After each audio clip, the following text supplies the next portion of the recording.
Is it worth it? Would this gun be worth it to you?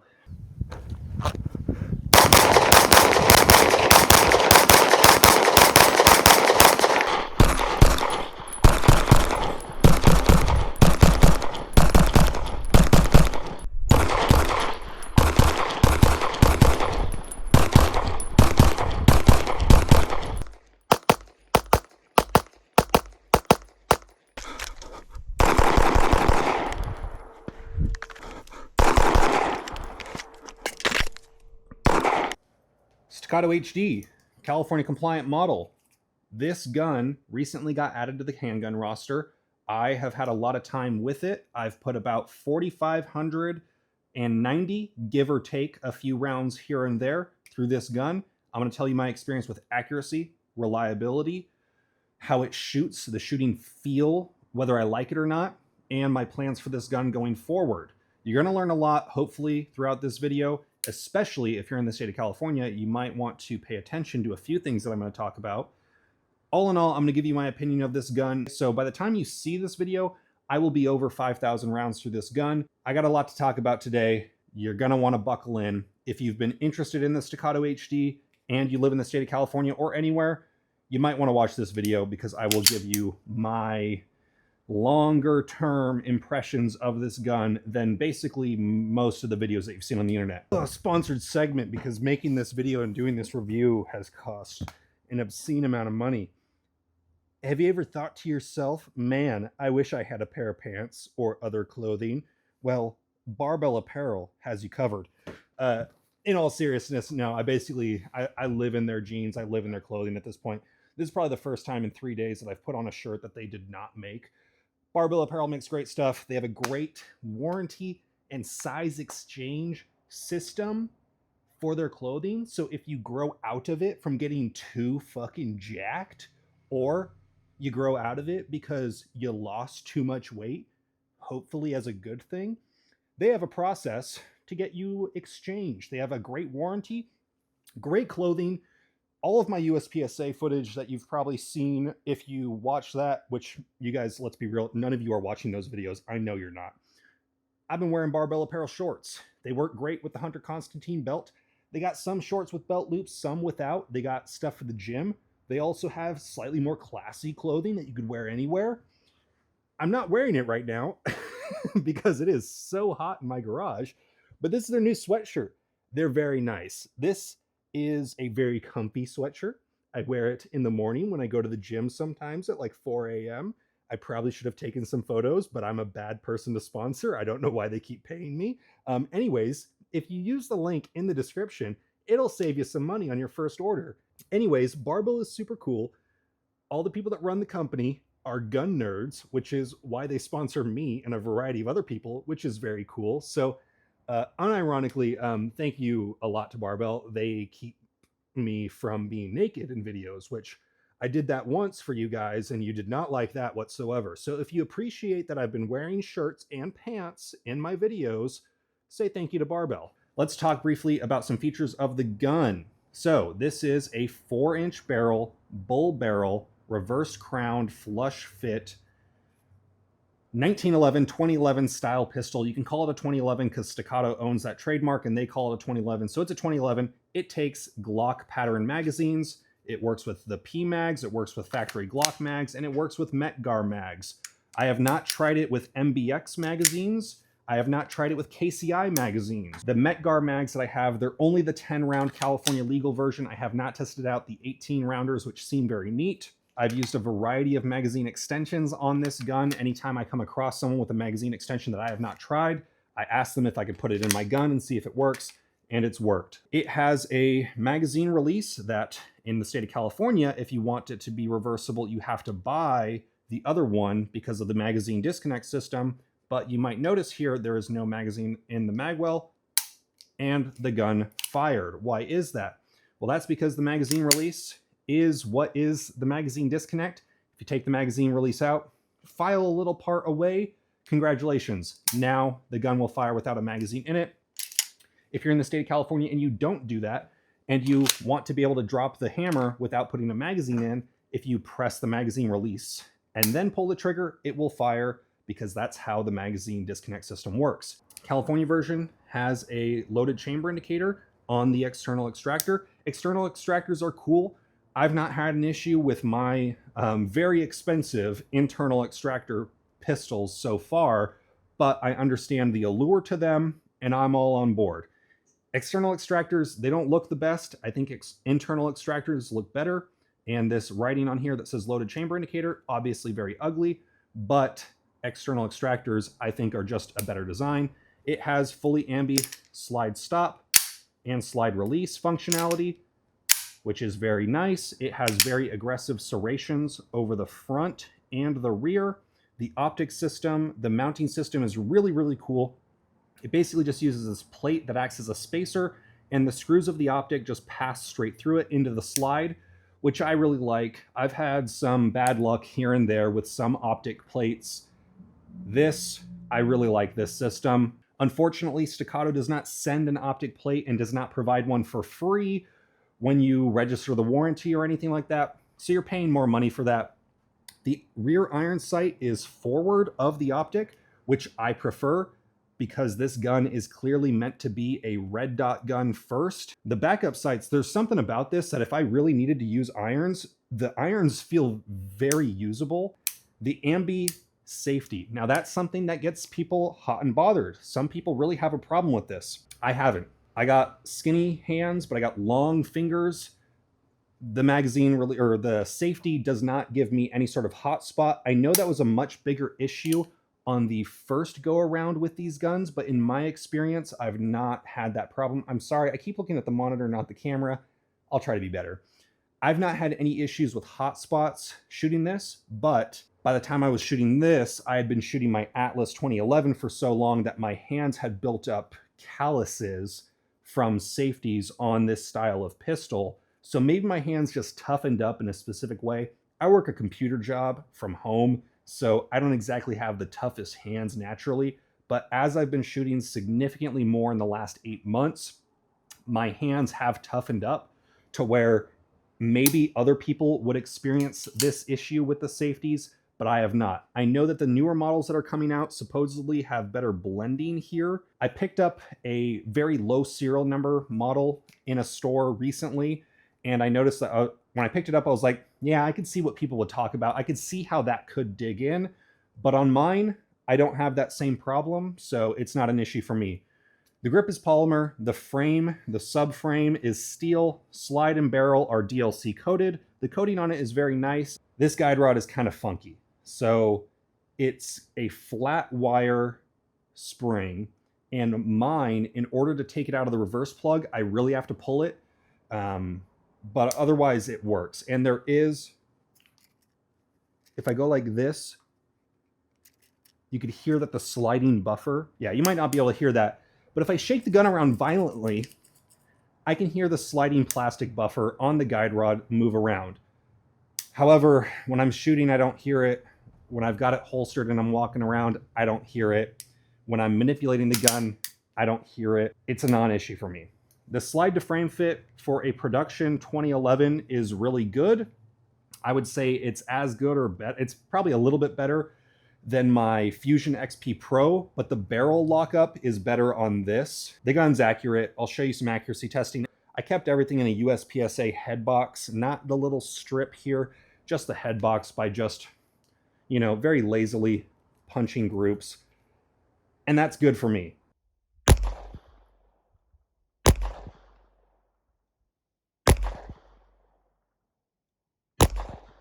Okay, so about 30 yards out, I was just aiming right here. So we had 4 of those 6 shots. This is a perf. So 4 out of those 6 shots in the A zone of the head box. I threw the second shot pretty low, and then one of them I was just aiming a little bit higher, so I hit higher. So I'd say, that's pretty accurate. I was able to shoot this gun at a, I think, 8-inch steel target at 100 yards with pretty consistent hits. Now, that's using cheap range ammo, standing, and I was able to, 60% of the time, hit a 100-yard, 8-inch target. So I'm more than happy with this gun. I do not feel that the drop safe 80 series trigger is in any way a hindrance. So initially the take up to get to the wall is just a little bit more resistance, but then once you get to here, it's the same. It's a 2011 trigger pull. It's a 1911 2011 trigger pull. So if you can't pull a staccato trigger, even if it's the HD, if you can't pull this straight and hit a target, may God have mercy on your soul. All in all, the accuracy, the functionality was good. I did have one issue though.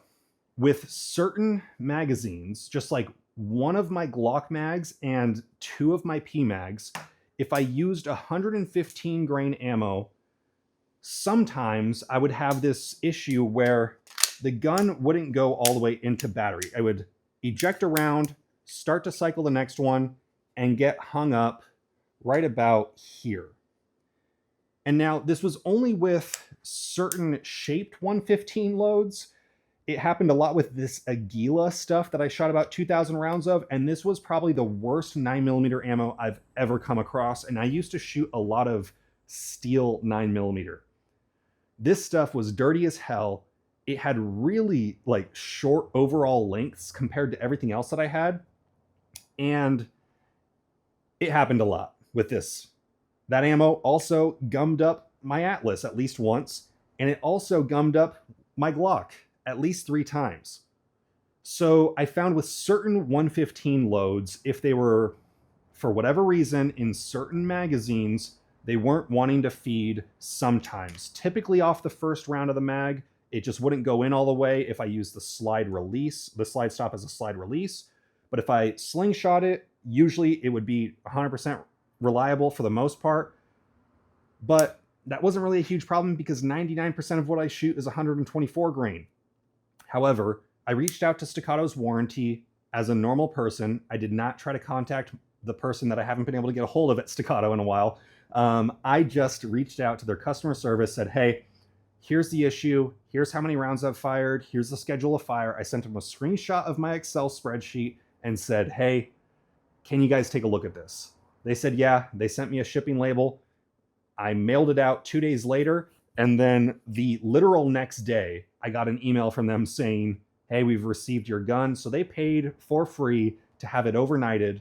Within 3 days, they contacted me and said, hey, we see that the rounds are impacting a little bit at a different spot than we prefer on the feed ramp. So they beveled the feed ramp and reprofiled it a little bit, about 1/1000th of an inch.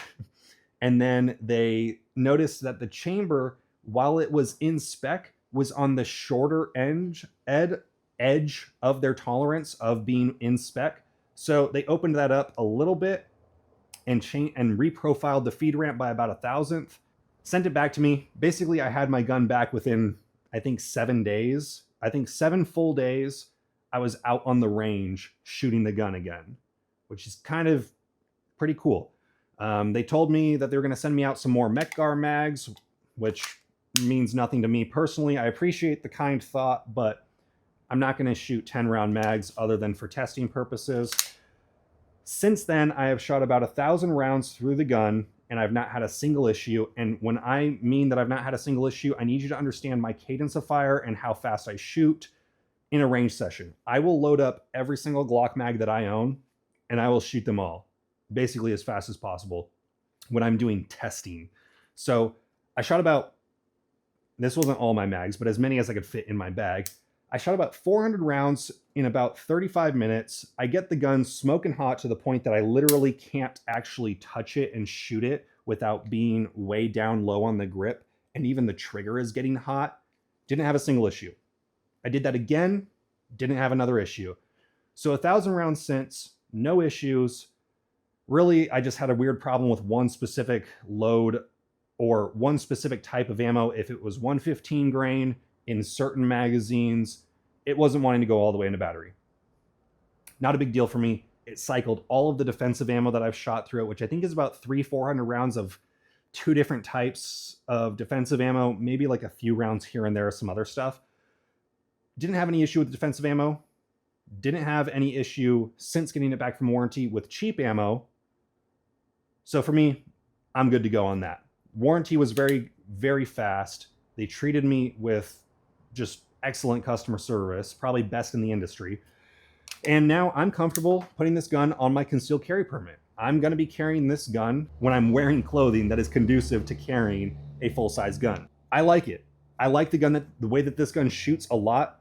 I think I mentioned in my Fusion XP Pro versus Staccato HD video that at the time I liked the feel of the recoil on the XP Pro, but since I've been shooting this gun a whole lot more, 1000% I like the way this feels. I shot this gun better than the XP Pro even back then when this gun was way newer to me, but now I like the way this feels a lot more. I like the grip feel. The grip feels very good in my hand. The trigger, now that I've tuned it down to about 3.5 pounds, is fantastic. It's very affirmative, or it's very positive. It's not a heavy trigger pull, but you know exactly when you're on the wall, and the break is really clean. I like it. I can shoot this gun really fast. I have more carryover to this gun when I'm shooting my Atlas, so I've really dove headfirst into competition shooting lately, and it's really all I think about. And I shoot my Atlas 2011 way too much, way too often, spend way too much money on ammo. But that practice with that gun coming to this with a similar grip angle and a similar trigger pull, similar manual of arms with the safety, but with the added bonus of being able to lock the slide open and drop it like that is huge. People say it's not a true 2011 because it takes Glock magazines. Okay, whatever. I don't care. I like that it takes Glock magazines because I have a lot of these, and they are not finicky magazines that are susceptible to binding up due to dirt, dust, and debris. Is it worth it? Would this gun be worth it to you? I don't know. I don't know what your monetary situation is like. If you have the money to just go out, drop $3K on this after tax, then put an optic on it, and then train with it, if you have that kind of cash and you want it, yeah, for sure, do it. Yeah, of course, obviously. If you don't have that kind of money, don't get it. Is it a great gun? Yes. Is it expensive? Yeah, goddamn right it is. $3 grand for a pistol is crazy. And I own $6,000 pistols. So is this crazy? Expensive? Yeah. Is it really good? Yeah. Can you shoot a Glock really, really damn well? Yeah, of course. But if you want this because it feels good and you like it and you want to support an American company perchance, I think that this is cool. This is a really, really cool gun. It's nice. It shoots well. It feels good in the hand. It's been reliable for me other than with weird ammo, and now it's been perfectly reliable in the last 1,000 rounds since. And if there's anyone that could break a pistol, it's probably me. I actually broke a pistol today. The video you're watching today was supposed to be a different video, but that gun broke, so I got to get replacement parts and then do follow-up testing on it. So, yeah, I couldn't kill this gun, and I shoot this gun to the point where it's so hot, I literally burn my fingertip, and everything hurts right now. So, stamp of approval from me? If that means anything to you, yeah, I really like this gun. It's not a good value at all.